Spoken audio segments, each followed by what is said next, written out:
Quentin's up. He says, hello, my name is Quentin RAVENEL. I'm a full-time musician based in Charleston, South Carolina.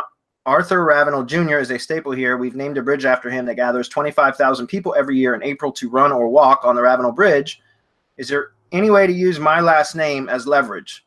That's a really good question. Yeah,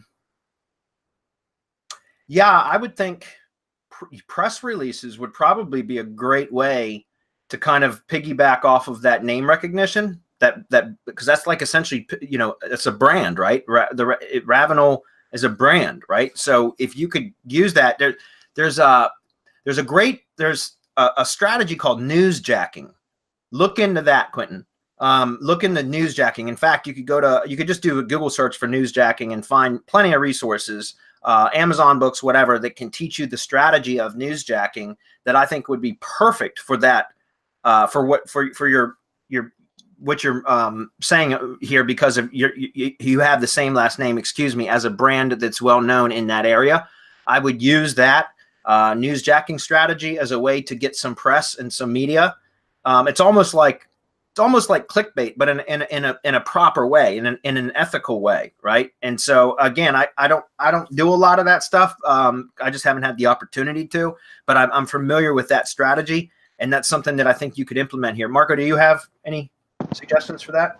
Entity relationship, man.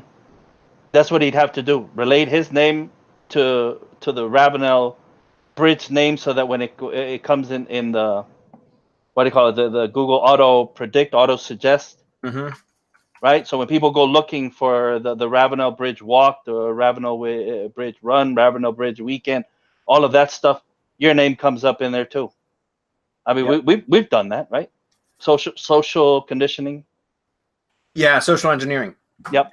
Newsjacking. Go check it out. There's tons of information about it. There's the book. David Merriman Scott, I think, is the pioneer of that, or whatever, or at least the most well known. But you can find all kinds of information about this, free and paid. So I just spend some time researching that newsjacking, because it's something that I think you could implement and get some significant results that way. Okay.